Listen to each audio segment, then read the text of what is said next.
વડોદરાનો અવાજ ન્યૂઝમાં આપનું સ્વાગત છે। સમાચારમાં વાત કરીએ તો હરિનગર વિસ્તારમાં મધુવન ડુપ્લેક્સ પાસેના માર્ગ પર ચેઇન સ્નેચિંગની ઘટના બની।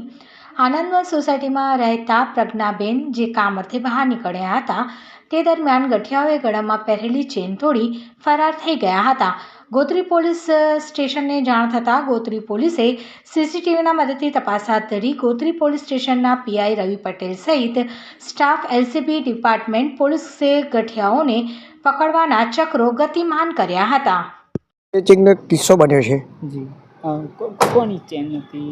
કોણ મહિલા હતી? કોણ હતી? કોઈ મહિલા હતા, બેન જી બેન હતા જી એનું કોઈ બન જી પોલીસને જાણ કરી? હા, એમણે ખબર પોલીસને જાણ કરીએ છીએ।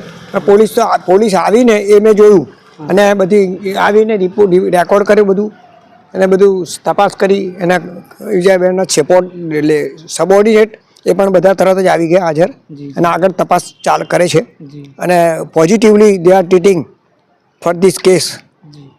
મેં આ બીજી વખત આવો અનુભવ કર્યો કે કંઈ કિસ્સો બન્યો હોય તો સમાજમાં તો પોલીસની વાન આવે એની જોડે તરત જ એમનું સ્ટાફ અને કોઈ બધા આવે છે અને કેસ સક્સેસ બી જાય છે મોટાભાગના કે પોલીસની તપાસમાં પેલો પકડાય બી છે।